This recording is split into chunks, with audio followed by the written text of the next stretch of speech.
오늘의 양식 8월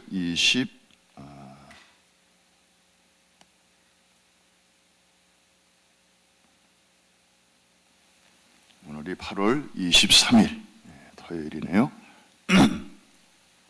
마태복음 5장 10절부터 16절까지 우리 한음성으로 같이 읽겠습니다. 10절부터 16절 시작. 의를 위하여 박해를 받은 자는 복이 있나니 천국이 그들의 것임이라. 나로 말미암아 너희를 욕하고 박해하고 거짓으로 너희를 거슬러 모든 악한 말을 할 때에는 너희에게 복이 있나니 기뻐하고 즐거워하라. 하늘에서 너희의 상이 큼이라. 너희 전에 있던 선지자들도 이같이 박해하였느니라. 너희는 세상의 소금이니 소금이 만일 그 맛을 잃으면 무엇으로 짜게 하리요? 후에는 아무 쓸데없어 다만 밖에 버려져 사람에게 밟힐 뿐이니라. 너희는 세상의 빛이라. 산 위에 있는 동네가 숨겨지지 못할 것이요 사람이 등불을 켜서 말 아래에 두지 아니하고 등경 위에 두나니 이러므로 집안 모든 사람에게 비치느니라. 이같이 너희 빛이 사람 앞에 비치게 하여 그들로 너희 착한 행실을 보고 하늘에 계신 너희 아버지께 영광을 돌리게 하라.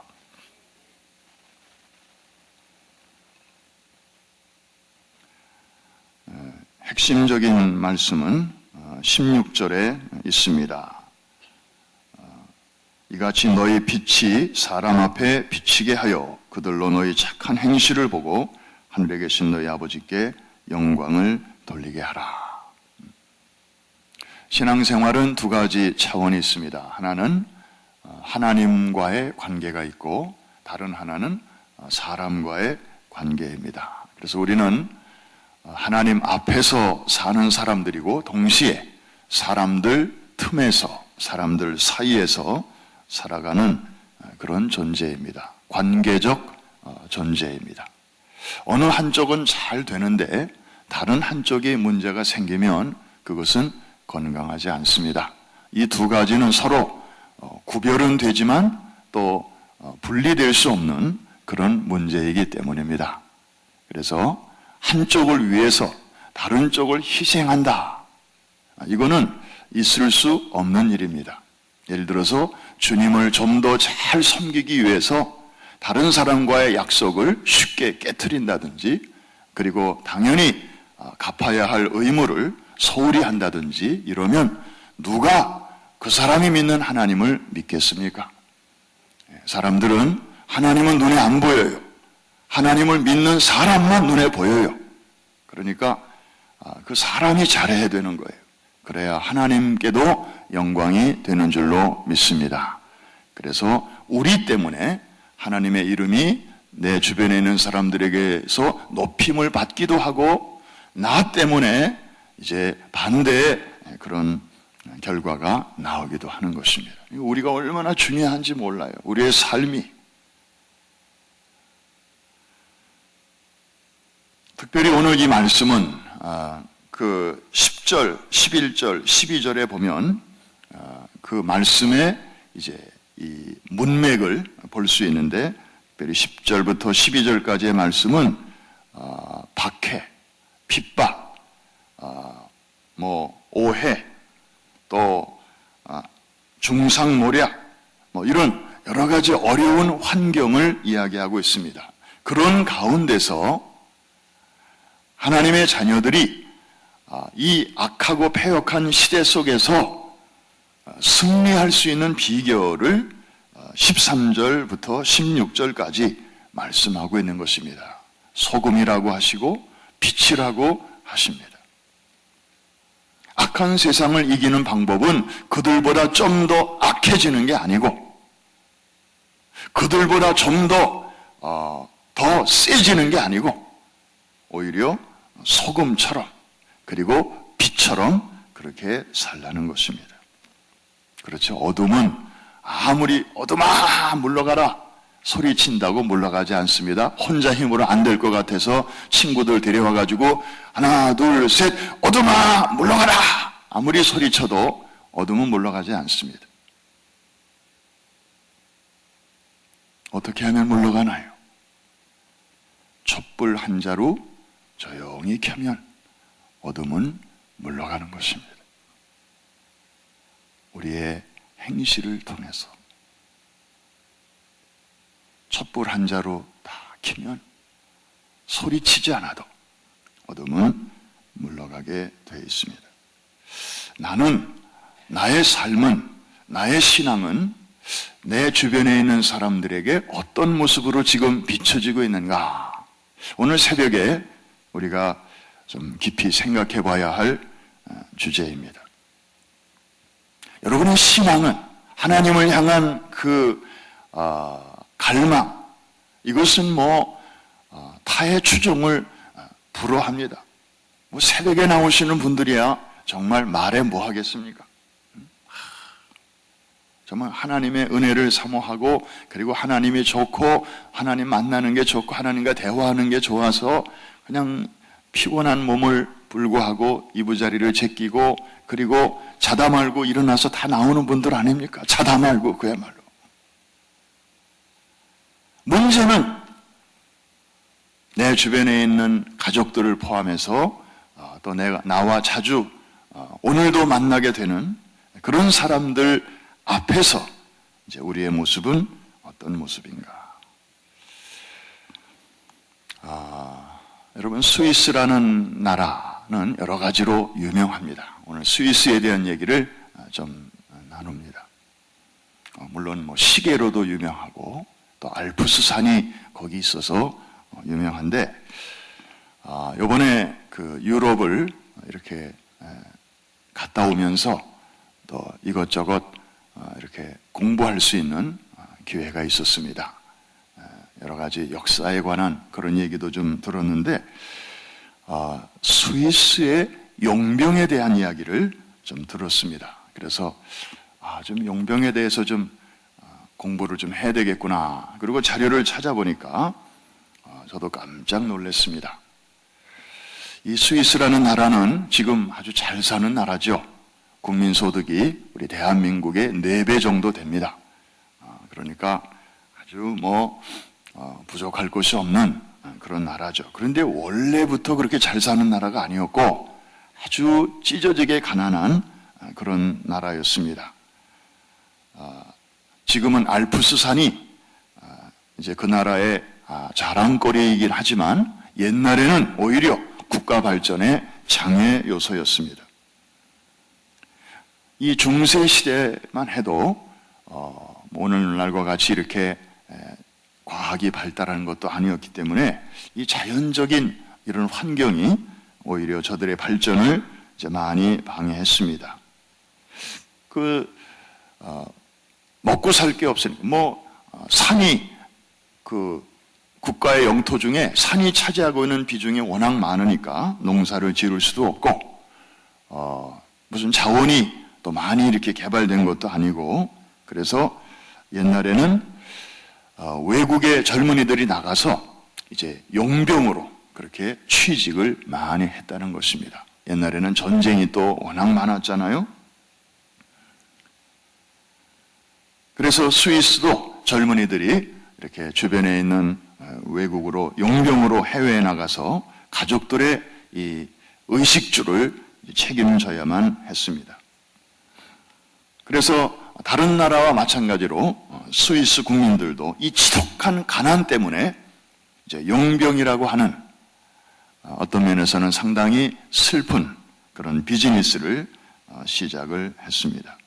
그런데 얼마나 이 스위스 젊은이들이 아주 용감하게 싸웠는지, 마치 옛날 월남 전쟁 때 대한민국에서 온 따이한들이 다른 나라에서 온 군인들보다 아주 탁월하게 용맹을 발휘했던 것처럼 아마 유럽에서는 이 스위스가 그랬던 것 같습니다. 그래서 오죽하면 우는 아이한테 야, 스위스 용병 온다 그러면 애들이 울음을 툭 꽂혔다는 것입니다. 근데 결정적으로 이 스위스 용병이 아주 용맹을 발하게 된 사건이 있었는데 1792년 프랑스 혁명이 일어났을 당시 루이스 16세 황제의 그 경호를 스위스에서 수입한 용병들이 맡고 있었습니다. 그런데 시민군에 의해서 이제 이 황제가 쫓기게 되었고, 그래서 승산이 없게 되자 다른 나라에서 온 용병들은 자신을 고용한 황제를 버리고 뿔뿔이 흩어져서 도망을 가고 있었습니다. 그런데 유독 이 스위스에서 온 이 용병들 그 숫자가 786명이었는데 이들은 한 명도 떠나지 않고 끝까지 황제를 위해서 싸우다가 장렬하게 다 전사를 했습니다. 이유는 한 가지.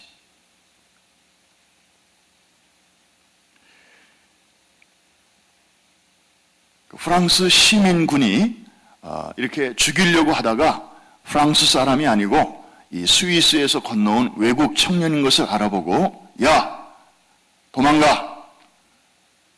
지금이라도 늦지 않았으니까 도망가. 라고 기회를 줬을 때 이 사람들은 이렇게 말했다고 합니다. 우리가 살기 위해서 도망간다면 후세에 누가 우리 스위스 사람들에게 용병이를 맡길 것인가? 그러면서 목숨을 건 전투를 마다하지 않았다고 하는 그런 유명한 이야기가 지금까지도 전해지고 있습니다. 다시 말하면 이 사람들은 자기들만의 안위를 생각한 게 아니라 다음을 생각한 것입니다. 자기 자식들을 생각한 것입니다. 다음 세대를 생각한 것입니다. 우리가 비겁하게 여기서 도망가면 앞으로 세계 어느 나라 사람들이 우리 스위스 사람들을 신뢰할 수 있겠는가? 누가 우리의 자식들에게 일거리를 주겠는가? 차라리 우리는 장렬하게 주어진 이 자리를 끝까지 지키겠다고 했던 것입니다. 그 전에 교황이 이렇게 스페인 군대에 의해서 또 위험에 처해졌던 때가 16세기 초에 있었습니다. 스페인 군대가 교황청을 공격했을 당시에 그때도 스위스 용병이 교황청을 호위하고 있었는데 189명 중에 147명이 전사하면서 그 교황 클레멘트 7세의 도피를 도왔다고 하는 그런 사실도 기록되어 있습니다. 그래서 그때 이후부터 지금도 얼마 전에 교황이 대한민국을 방문하고 지난주에 이제 떠났습니다마는 그때부터 지금까지도 이 이탈리아 바티칸에 있는 로마 교황청의 그 경호를 이탈리 군대가 맡는 게 아니고 지금까지도 스위스 용병들이 맡고 있는 전통이 생겼다고 하는 것입니다. 왜 이 스위스 용병이 이렇게 많은 나라에 이렇게 인정을 받게 된 것인가? 그들의 용맹과 극한 상황에서도 약속을 철저하게 지키는 그런 모습 때문이죠. 그래서 이런 신뢰를 바탕으로 스위스는 이렇게 가난한 나라에서 이제 오늘과 같이 아주 잘 사는 복지국가의 하나가 되었고, 국제사회에 나가서 비즈니스를 할 때에도 스위스다, 메이드 인 스위스다 그러면 사람들에게 굉장한 그 신뢰를 주게 되었다는 것입니다. 그 시계 산업도 이거는 정확성이 생명인데 아주 그냥 초 단위까지 정밀하게 한치의 오차도 없이 고객들을 만족시키겠다고 하는 그 국민성이 이제 반영이 된 것이죠. 그리고 예금주에 대한 비밀을 우리가 반드시 지켜준다라고 하는 그런 신뢰 때문에 스위스의 비밀 은행 비즈니스가 그렇게 또 성업을 하고 있는 것입니다. 오스트리아의 그 비엔나에 있는 한 궁전 입구에 조그마한 동상이 하나 서 있는데 그게 뭔가 하고 물어봤더니 거기에도 그들이 바로 스위스 용병의 동상이라는 것입니다. 그러니까 이 젊은이들이 그 당시 여러 나라에 이렇게 용병으로 차출이 되고 그리고 자원해서 나갔는데 가는 곳곳마다 그들의 흔적이 이렇게 남아있는 것을 볼 수 있었습니다. 영국의 한 사회학자가 최근에 실시한 조사에서 각 나라 국민들의 국제사회에서의 신뢰도 이것을 조사했는데 미국 사람들은 다른 사람을 얼만큼 신뢰하는가, 그 사람과 아직 관계가 이렇게 맺어지기 전에 상대방에 대한 신뢰도 이것을 조사했는데 미국은 34%, 남미에서는 이제 서로 간의 이 신뢰의 지수가 조금 떨어져서 23%, 아프리카에서는 18%로 나타났습니다. 그런데 유럽으로 넘어가니까 스칸디나비아 3개국, 덴마크, 스웨덴, 노르웨이는 68%, 네덜란드는 60%로 조사가 되었다고 합니다. 멕시코는 31%, 낮은 편이긴 하지만 한 20년 전에는 19%였는데 지금 이렇게 많이 높아진 것으로 봐서 이렇게 수준이 계속해서 향상되고 있음을 보여주고 있습니다. 우리 한국인들은 서로를 신뢰하는 그 정도가 어느 정도 되는지 여기 조사에 나와 있지 않아서 잘 모르겠습니다만은 여러분은 여러분 주위에 있는 사람들을 얼마만큼 신뢰합니까? 그리고 더 중요한 질문은 여러분 주변에 있는 사람들은 여러분 자신을 얼마만큼 신뢰합니까?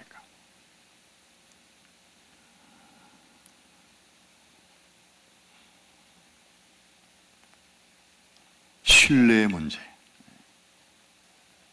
참 중요합니다. 특별히 크리스찬일수록 내 주변에 있는 사람들에게 신뢰감을 줄 수 있어야 할 것입니다.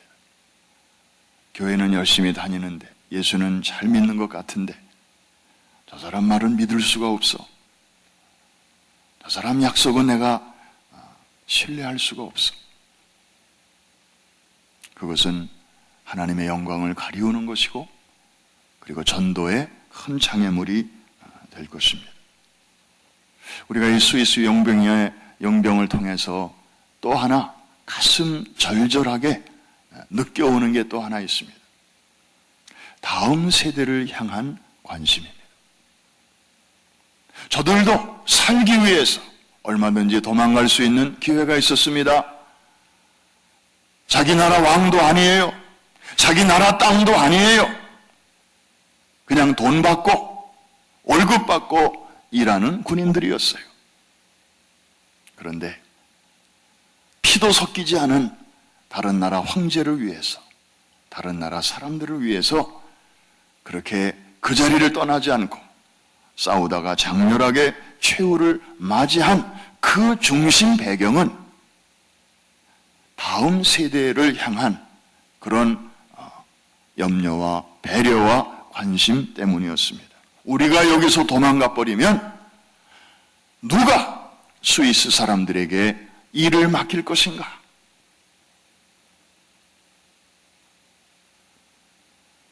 사실 그러고 보면 우리 한국 사람들에게도 이해 못지않는 그런 자식에 대한, 다음 세대에 대한 그런 관심이 있습니다. 1960년대에 우리 젊은이들이 월남으로 갔습니다. 가족들을 먹여 살리기 위해서, 물론 나라를 위한다고 하는 숭고한 그런 이념과 철학도 있었지만 사실 그 안으로 다 들어가 보면 너무 찢어지게 가난했기 때문에 다른 것으로는 전쟁 직후에 나라를 살릴 만한 똑부러진 뭐가 없었기 때문에 대학을 나와도 또 취직할 수 있는 그런 길이 보장된 것도 아니기 때문에 저들은 월남으로 갔고 죽음을 담보로 싸웠습니다. 그리고 독일로 많은 젊은 분들이 또 광부로 그리고 간호사로 길을 선택했습니다.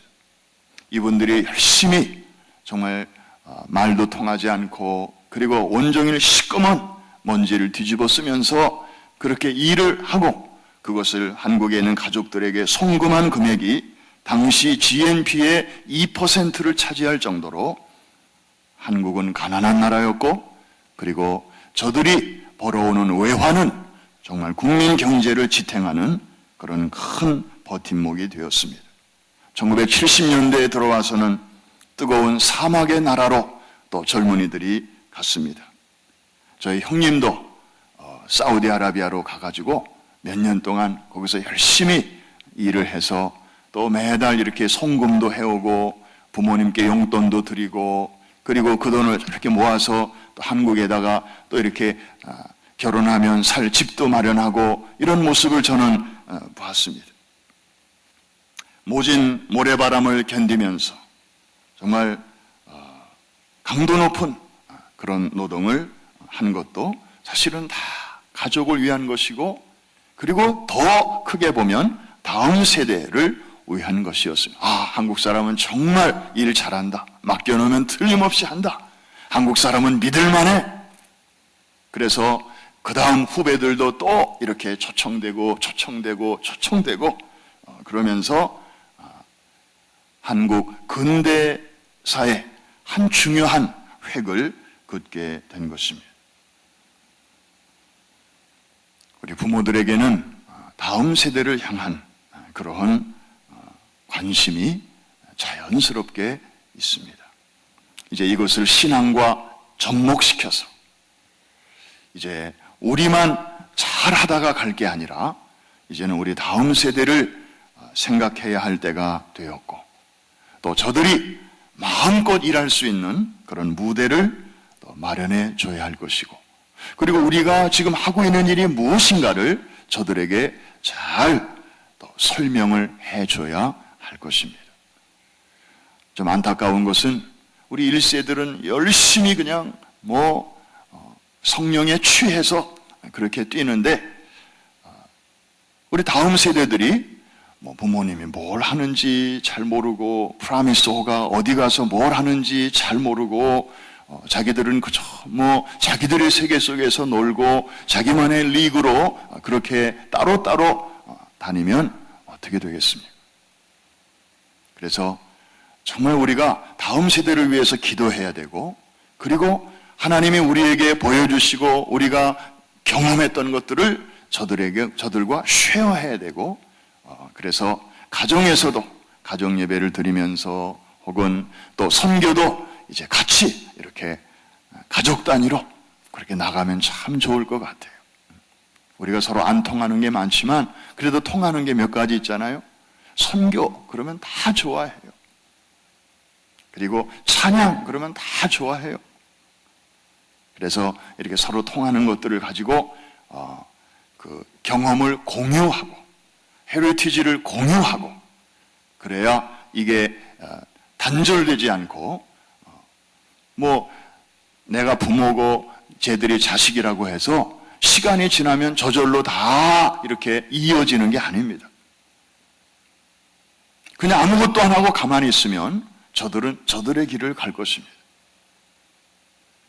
우리에게 주신 이 아름다운 우리 다음 세대들을 우리가 안고 그리고 저들을 기도하고 축복하면서 스위스 용병들처럼 자기들의 자리를 잘 지키면서 충성을 다하면서 그것을 통하여 다음 세대들에게 또 저들이 일할 수 있는 길을 열어주는 정말 이 장하고도 아름다운 마음과 또 삶이 우리 1세들에게 부모님들에게 충만하게 되기를 주의 이름으로 축복합니다.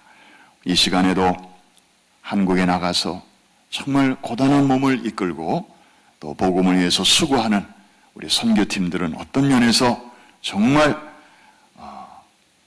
아주 강인한 그러한 스위스 용병보다도 더욱더 투철한 사명감을 가지고 또 일하는 우리 사랑하는 성도들입니다. 정말 하나님 나라를 위해서, 복음을 위해서 수고하는 우리 일꾼들을 위해서 오늘 아침에도 여러분들 정말 중보의 손을 들고 그렇게 기도해 주실 때 남은 공연도 아주 더 잘하고, 그리고 결신자들이 더 많이 나오고 한국 교회가 새로워지는 아름다운 전환점이 되게 하실 줄로 믿습니다. 기도하겠습니다.